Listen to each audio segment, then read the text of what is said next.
voltamos, doutora Esli, uma semana, passou. Saudade você. Saudade até das tuas perguntas, Marcela. Dessas perguntinhas que te fazem falar para nos ensinar.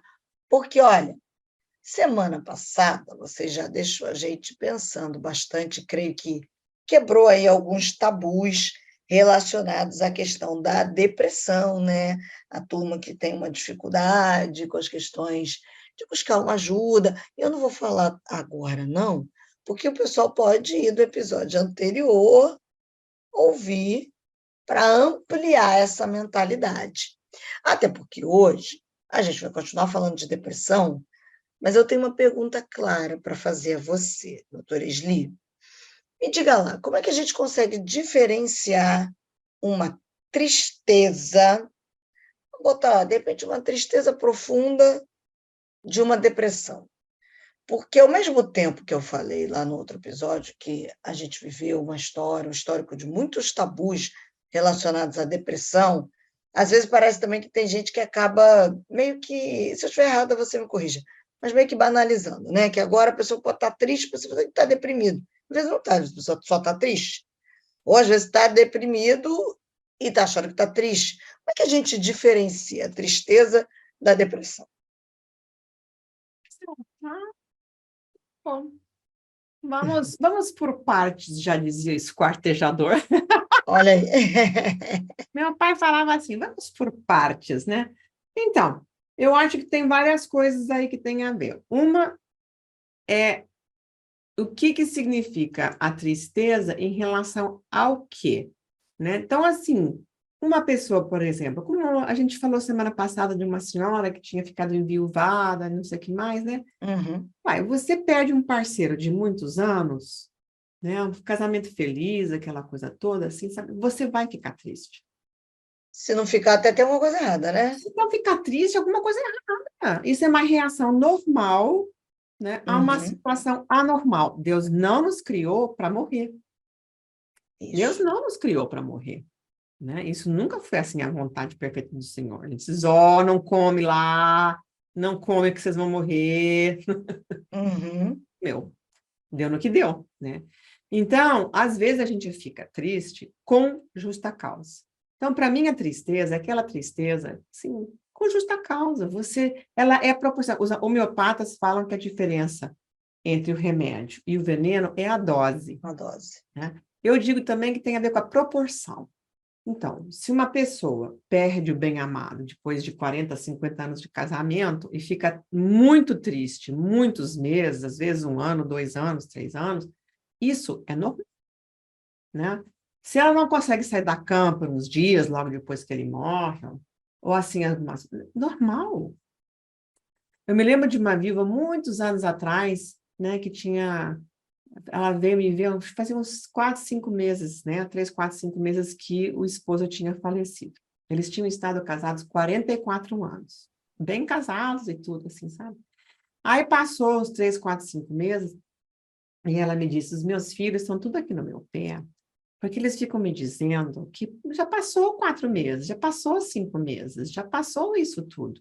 Então, por que eu estou ainda triste desse jeito? Que, afinal de contas, já faz 5 meses que o papai morreu. E eles não entendem que recém agora é que meu coração realmente acredita que ele morreu. Porque, assim, antigamente ele viajava, às vezes ele viajava, ficava uma semana fora, 2 semanas fora, demorava um pouco mais para voltar e não sei o que mais. Então, até pouco tempo, a sensação que eu tinha era que, assim, ele já estava chegando. Tá? Botava a mesa para ele, inclusive, né? Assim, me dava essa vontade. Agora que passaram 3, 4, 5 meses, e ele não volta de jeito nenhum, não volta, não volta, não volta. Então, aquela parte minha, E a dentro ficha começou a cair, né? aquela assim, a esposa que está ficando viúva, né, que ficou viúva, agora sim, agora eu não sou mais uma esposa, agora eu sou uma viúva, agora estou mudando de identidade, e agora sim, é que eu estou realmente conseguindo acreditar, claro que eu sei que ele morreu, mas assim, tem alguém aqui dentro que agora que está realmente caindo a ficha, agora que eu estou mais triste, né? Eu tinha uma outra amiga que depois de 8 meses, né, que ele faleceu repentinamente de um infarto fulminante, assim, nas vésperas de Natal, 3, 4, 5 dias antes do Natal, em outro país. Ai, foi uma coisa muito chata, muito chata. Dolorido, né? Dolorido demais, assim, sabe? De repente, ele vai numa viagem, está no avião, tá indo para o aeroporto para voltar para casa, para passar o Natal com a família, e cai duro na cozinha, né? Meu Uma coisa Deus. assim terrível. Ela diz assim: olha, são 8 meses, até hoje a roupa dele está pendurada no armário, porque eu não dou conta ainda de mexer com isso. Sabe, isso é uma tristeza, isso é luto. Inclusive, assim, a gente pode conversar um pouco mais especificamente sobre o que é luto É bem importante a resolvido, o gente que falar não do é, luto, é. o que é É. fazer disso daí. Mas quando a gente está falando de depressão, vamos falar disso. Então, eu acho que assim, isso é um luto normal, né? Agora, tem uma parte disso que às vezes é normal, tem uma parte disso que às vezes não é, né? Em Uhum. algumas pessoas, em algumas situações, fica assim, o que a gente chama de um luto mal resolvido, né? Que aí deixa de ser simplesmente uma tristeza para virar meio que uma depressão. E a pessoa não consegue, mesmo 6 meses depois, não consegue funcionar, não consegue parar de pensar naquilo, falar naquilo, não sei o que mais. Sim, primeiro ano falar só daquilo eu acho até normal, porque se eu que era divorciado não falava outro assunto durante o primeiro ano depois do meu divórcio, imagina uma pessoa, né, que estava bem casada há tantos anos. Então, acho que assim, essas coisas a gente tem que ver em termos da medida, o que é a dose, o que é a medida em relação a isso, né? Não dá para ficar assim, ah, né, deprimida para sempre também não, mas tem coisas Uhum. assim, que as pessoas às vezes acham que já devia estar melhor, mas a pessoa não dá Que conta na ainda de, verdade é a tristeza ainda só, e né? ainda é tristeza, sabe? Porque a depressão, assim, ela realmente te bota às vezes na cama, não consegue mais funcionar, de Isso que eu ia te jeito perguntar, os nenhum. sinaizinhos da depressão é o quê? É essa vontade de não sair da cama? Não tem vontade de sair da cama, não tem vontade de abrir os olhos e enfrentar o dia, não tem energia, né? Agora, a depressão, Marcela, ela não é, para mim, ela não é uma doença, ela é um sintoma, ela é uma manifestação, sabe? E ela é uma manifestação de algumas coisas. Uma, de um luto que não está dando para resolver, a pessoa não tem energia para enfrentar as coisas, não quer mais, sabe, não tem vontade de viver. E eu acho assim, uma semana, 2 semanas, 3 semanas depois de uma perda assim, difícil, ou às vezes assim, e as pessoas pensam que perda é só morte, né? Não, Quebra as de um relacionamento também é uma perda, né?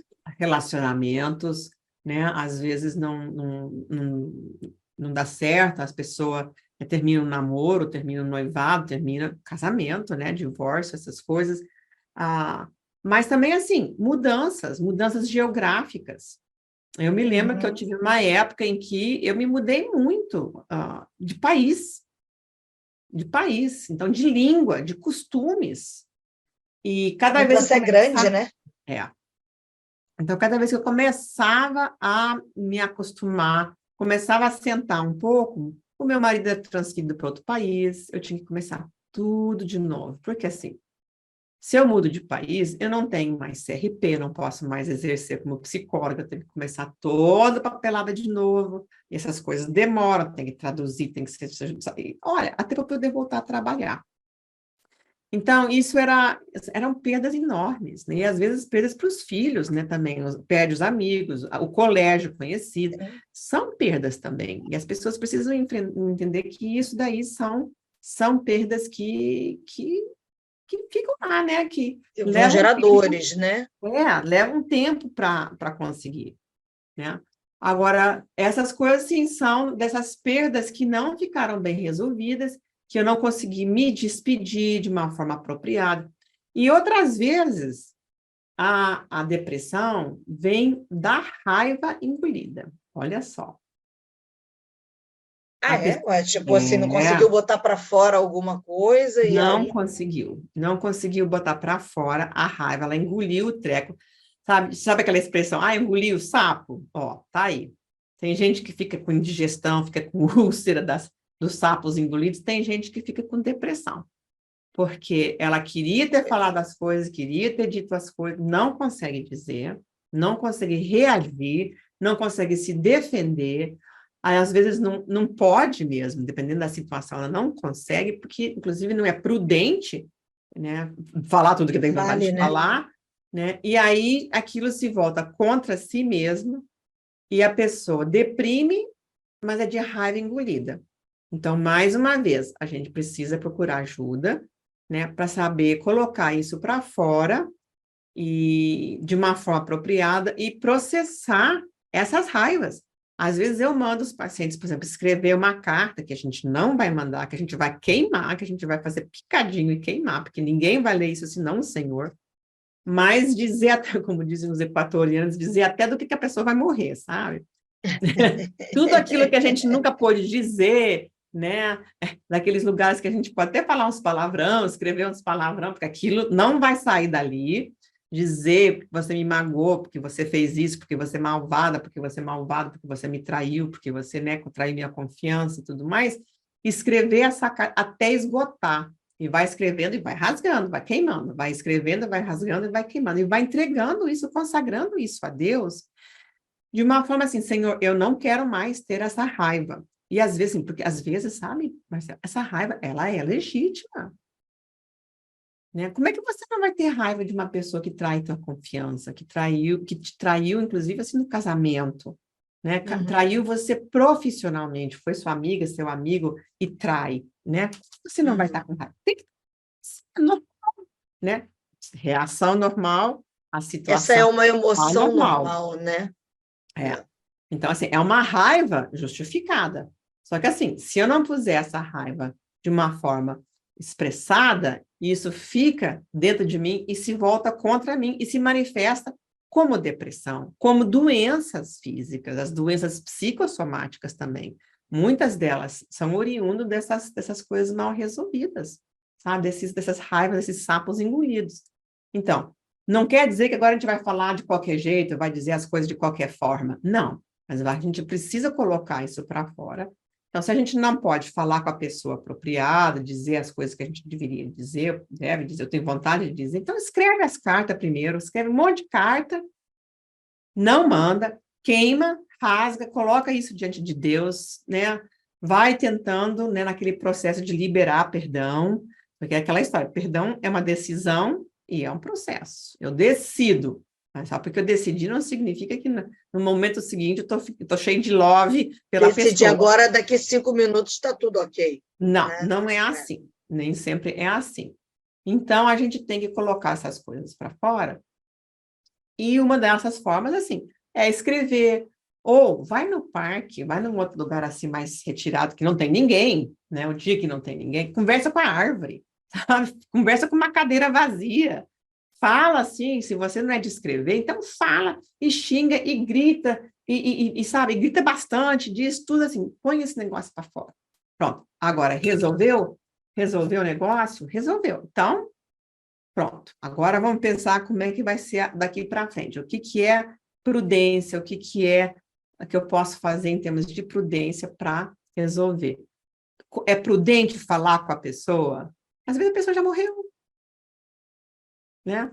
A gente pode Uhum. escrever carta assim e dizer as coisas, né? Sei lá, pedir para Deus mandar, não precisar mais, sei lá o quê, né? Às vezes a pessoa está viva, mas não é prudente, Não vale a pena. não vale a pena. E outras vezes a gente precisa falar assim, porque é prudente falar, porque precisa conversar. Só que não vai despejar o caminhão de melancia em cima, não, sabe? Vai conversar, feito adulto, com calma, com jeito, para poder resolver as coisas. Tá? Então, aí a gente começa a botar esse sapo para fora, aí sim, porque sapo é indigesto, né? A gente não consegue digerir esse estresse. A gente tem que vomitar mesmo, sabe? Então, bota isso para fora, a energia começa a voltar. Aí a pessoa começa a ribar. Como se estivesse voltando à vida. É como se estivesse voltando à vida. Né? Então, eu acho que assim, tem mais uma coisa que a gente pode tratar, mas se a gente entender que é isso, você sabe que eu tinha uma professora que dizia assim, que o problema bem definido está meio resolvido. Mas se a gente puder entender, a minha depressão, vem de lutos, né? Vem de perdas que eu não consegui resolver, vem de coisas em que não consigo, né, dar um fim naquela situação do passado, ou a minha depressão vem de raiva, mas de raiva, que quando você começa a falar que aquela raiva começa a subir, sabe, a boca começa a ficar com raiva só de falar, né? A boca vai Então, ficando assim. é, né? Então, vamos ver o que é que está acontecendo aqui para a gente resolver isso daí de uma forma apropriada, sabe? Então, por isso que eu digo, a medicação, ela vai estabilizar, mas ela não vai resolver. Ela Vai é, às trabalhar. vezes, né, como é que chama? Uma camisa de força química. Ela O mantém. inibidor do sentimento, da emoção, diria eu, né? Só que, assim, a medicação, ela inibe todas as emoções, ela não inibe só a tristeza. Então, ela bota, assim, um freio em tudo que eu sinto. Então, eu não sinto mais tristeza, mas eu também não sinto alegria, né? Eu não sinto, assim, aquela excitação boa da gente, oh, o meu podcast É da chegado o semana que vem. tempo. É. Não, também perde isso. Então, não tem que ver isso daí, como é que a gente faz. Mas tem solução. E você E sabe tem, que a gente tem nossos encontros de cura para o coração, ia né? perguntar isso É, agora. Conta pra gente como é que a turma que quer curar o coração. Porque assim, gente, esse podcast aí de hoje, se fosse você, eu ouvia mais uma vez, compartilhava, porque o doutor Esli foi bem lá no fundo, você perceber que às vezes algumas das coisas que você está vivendo estão relacionadas a pontos que você nem imagina. é. E às É vezes a gente está como o nosso sofrendo coisas. interior precisa ser tratado, de fato. E são assim, é um sofrimento com justa causa. Só que assim, e daí? Vai ficar nessa? Não, Vai ficar preso a vida inteira, não. né? Deus nos deu ferramentas para a gente poder sair dessa, para a gente poder viver em santidade feliz, feliz, né? Então, bora E lá. aí a turma quer curar o coração. Como é que faz, Esli? Olha, você sabe que tem várias coisas que a gente vai ensinando. Semana passada eu ensinei algumas coisas também no nosso último broadcast. Agora, tem terapia para isso, né? Tem terapia MDR, tem os nossos Uhum. encontros uma vez por mês de cura para o coração. Como é que o pessoal encontra o cura para o coração? Vai no coração.praçadoencontro.com.br e se inscreva. Tem uma taxinha mensal, sabe? Assim, tipo, o que você gastaria para fazer um lanchinho, Olha aí. Às né? vezes até mais o lanchinho. É, exatamente. Então, uma coisa assim, tranquila. E mesmo se você perder o encontro, fica gravado o que a gente ensina. O que a gente conversa, não. A conversa particular não grava. Mas o ensinamento, sim, fica lá, né? Então, a gente pode voltar lá e ver a aula que a gente perdeu, rever alguma coisa que foi bom. As aulas já que tem já um tempão, tem que mais de um ano que a gente está dando, fazendo esses Cura para o encontros, coração, né? então você pode fazer os exercícios anteriores também. Então, tem muita coisa que você pode fazer que pode ajudar você a viver melhor. Então, não é psicoterapia, mas ele tem efeito terapêutico, né? E a gente se encontra com outras pessoas que também querem curar seu coração. Então, vale a pena a gente, né, dar nessa. Gente, fica o convite, não perde tempo, não. Não fica preso, deixando essas feridas aí do coração aumentarem, você tendo suas forças sugadas, suas emoções, ficando depressivo. Não, não. O Bora convite ser do Senhor feliz. para nós é viver em santidade. A Esli tem nos ensinado que sem sanidade não dá para a gente viver em santidade. A gente sabe que sem santidade ninguém vai ver a Deus, né? Nem a gente vai ver, e a gente vai impedir que os outros vejam Deus através de nós. Então, vamos curar esse coração, gente. Vamos Vamos, embora, vamos. vamos nos livrar Você aí falou que a da gente depressão. pode ter a sua alegria em qualquer circunstância. Isso aí. Então, vamos procurar isso. Santidade nos dá qualidade de vida, né? Não quer dizer Isso que aí. todos os problemas estão resolvidos, não, mas a gente tem mais confiança em saber que eu vou conseguir resolver os problemas, que Deus vai me orientar, Ele vai me ajudar, Ele vai me dar a solução que eu tenho que correr atrás, às vezes Ele soluciona, às vezes eu é que tenho que correr atrás, mas Ele vai me Isso aí. dar, né, a certeza de que eu não estou só e que Ele está comigo sempre. apontar o caminho e caminhar essa caminhada ao nosso lado, ele sempre vai fazer, né? Sempre. Então, Ele é fiel. Ele é é fiel. isso aí. Vamos perder tempo, não. Vamos Até não. semana que vem, porque eu Semana que tenho vem. mais uma pergunta que foi oriunda desse papo de hoje. Mas essa pergunta eu faço semana que vem, vou deixar você Tá contar. bom, vamos ver que perguntinha aí que a Marcela vai soltar semana que vem. Um Em beijo! pé.